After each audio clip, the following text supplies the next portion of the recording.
What's up, guys? Today, Jordan and I are teaming up to discuss what is fame. Who's more famous? The best pitcher in the entire Major League Baseball, or one of the gals from the Bachelor Nation? Or is it PETA? Or PETA.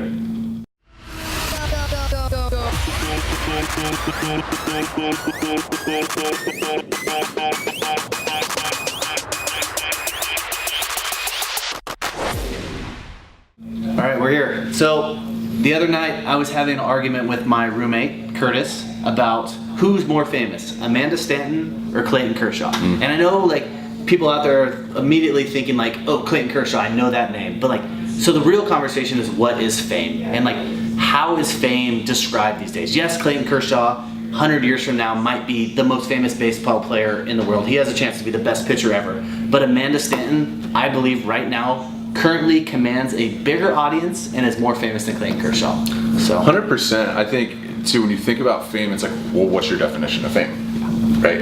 And I know when I was like little and I was listening to rap music for the first time or whatever, my favorite rapper was DJ Quick. I remember Little DJ guy from Compton, Yeah. long hair, Yeah. long hair, don't care. Yeah. And he had this line where he goes, I don't give a blank about fame. I'd rather deal with the money and y'all can have my name.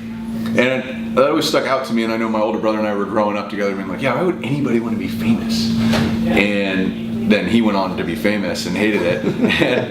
And so when we look at it though, like, yeah, what is the definition of fame? So when you look at Amanda Stanton versus Clayton Kershaw, it's like, what's the measurement? Social media following is an element, right? Who they are, the reach, the brands that they like, it's all elements. So that's kind of the conversation around like, what is fame and why would you want to be famous? Yeah, and I'm just gonna hit everybody out there with the numbers real fast of like the audience that I believe Amanda Stanton commands versus the audience that Clayton Kershaw commands. So Amanda Stanton on social media has about 2 million total followers, and these are like active followers. Like people are commenting, people are sharing, people are liking her stuff, buying what she's sharing, that type of stuff. And she is currently now on Bachelor in Paradise, which has an average viewership of like 8.5 million people per episode, which is a lot of people.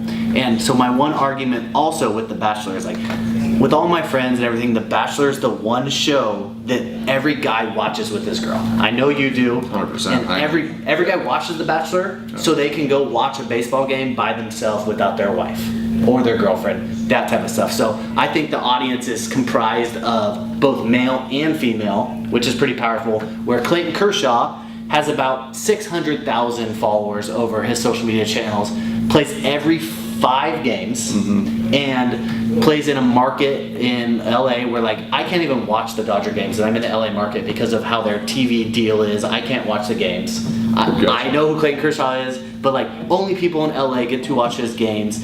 And his biggest game he ever played in was last year's NLDS, and it had 7.2 million viewers. Yeah, and it was what's crazy. So like a girl from the Bachelor Nation, right? And every Bachelor episode, there's 25 chicks, and then Bachelor in Paradise, there's 10 chicks, and so like she's literally one of a ton of these people versus a guy who's got a chance to be the best pitcher ever, one of the great all-time greats, historic. You know, my great-great-grandchildren will have a baseball signed by him and it'll be $1 million. Like, it's pretty crazy, but it's heavily. Look, we were trying to do this. Corey said, I think Amanda Stanton's more famous than Clayton Kershaw. We went around the whole office trying to find somebody who would argue that, and we couldn't find anybody that would argue that. And it's just so crazy. So let's peel back fame, right? So yeah, she has a bigger following, but she's literally one person on a show that is ongoing and recurring, and there's new people and there's new faces. There's no star of the show besides Chris Harrison.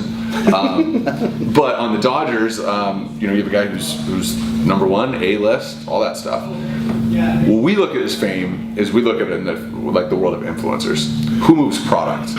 And who has the shortest connection between the consumer and a person that their consumer is inspiring to be like? And so you have to really peel back these layers, where I would say that if they had the exact same social media size, she would still be more famous. Yeah. So it's not that her numbers are bigger.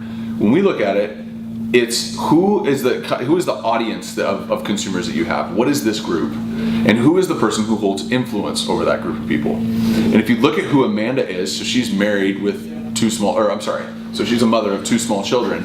And Amanda, for any millennial mom, young professional woman, older woman who looks at it, like the opportunity for you to be influenced to purchase is so much wider because I may like her earrings, her makeup, her clothes, her bathing suit, her kids' clothes, the meal delivery plan that she got, the perfume that she's wearing, the skincare product, the suntan, the hair, the whatever. When you look at who Clayton Kershaw holds influence over, the only real direct connection is him and younger baseball players. And you only buy a glove once every couple of years, you only buy a bat, you only buy cleats, and the product set is so much thinner. And the rest of people are just people who admire him. And people who admire him, a 65-year-old baseball fan who's been a Dodgers fan his whole life, outside of the jersey and the Dodgers hat, there's really not any products within there that he holds direct influence over. Yeah, I can't think of one brand that we work with, besides Incrediwear, I guess, that I would think that Clayton Kershaw would be a better influencer than Amanda Stanton with. That's a strong argument, but I'm looking around the room at some of the products we work with, and maybe Slick. I don't know, maybe Slick. Yeah. Dirt Bike Cleaning Solution Kit. RSM.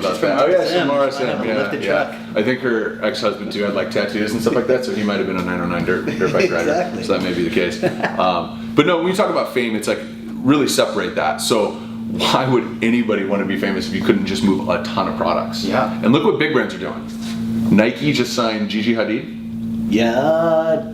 Yeah, I think, or she's Puma, Adidas. I think she is One of those big brands. Chance the Rapper, New Balance. Who else? Kendall Jenner's with Adidas. Kendall Jenner's with Kylie's Adidas. with Puma. Yep.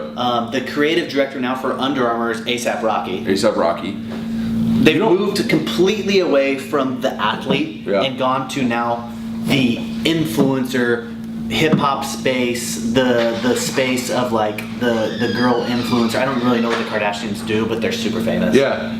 If I'm Nike, I'm dropping Ryan Tannehill, Matt Stafford, Matt Ryan, and I'm signing Gigi Hadid. Oh, 100%. They just move more product. There's more connection between those two things, and the social influence that these people have. I mean, the first person to do it was Jay-Z. I had a pair of S. Dot Carters. Yeah. They were sweet. They went with everything. Or Chris Webber's Dada shoes with a spinner on the side. If you Dada remember with the those. spinners. That's right. The Spreewells. Those are sweet. I don't know the cigarettes, but I don't remember those. But no, it's even a movement that big brands are making too. And so, as I consult and advise with a lot of like smaller upcoming brands, I've shot some content before on how do you get an influencer to fall in love with you and support you. In this case, it's when you're looking at influencers and you're looking at the brands that you're a fan of, the brands that you identify yourself with. We work with Lululemon, and I'm just a huge Lululemon fan. And like, name the face of Lululemon, there is none. It's your local yoga teacher. There's brands that are doing it a little bit differently, and those are the brands that are winning right now because they're not overpaying. You want Clayton Kershaw? That guy makes like, what does he make? $6.2 billion a year to throw every 5 days? Probably makes like $25 million. Makes $25 million a year. So like, your deal that pays him $25,000 is just, you're not getting a meeting. So that's the good news. But a kid that has 800,000 followers and has all these YouTube impressions, and he is your customer, and the following is based off the other kids that are just like him, you can get him for $5,000. Exactly. That's the great news for brands these days. Is like they can get better deals with cheaper people. Like, you no longer have to go to Clayton Kershaw to get a deal because he's not famous, so nobody would know what you're selling anyways. But like, you can go to Amanda Stanton and do a $5,000 deal here, $5,000 deal there, and really make your money. Yeah. That's just where it's at these days. So Amanda Stanton versus Clayton Kershaw. Amanda wins. yeah, if you have any response to this, if Curtis, if you're watching this and you want to continue to argue about what the definition of fame is, comment below. We'll come in. We'll put you right here where PETA is. Yeah, you and can take Peta's We seat. can really talk. She was sitting here, but now she's just been sleeping. We can talk. The thing I'm going to leave everybody with is the face of baseball is David Ross. He doesn't even play baseball anymore, and the only reason he's famous is because he was on Dancing with the Star and he won the World Oh, it's Series. so funny because I'm sitting here, David Ross. I know that guy from somewhere, and I'm like, wait a second. I remember the dance moves. Exactly. I was watching Dance Moves. Exactly. He doesn't even play baseball anymore. You know that, right? I do now. Yeah. All right, guys. Thanks.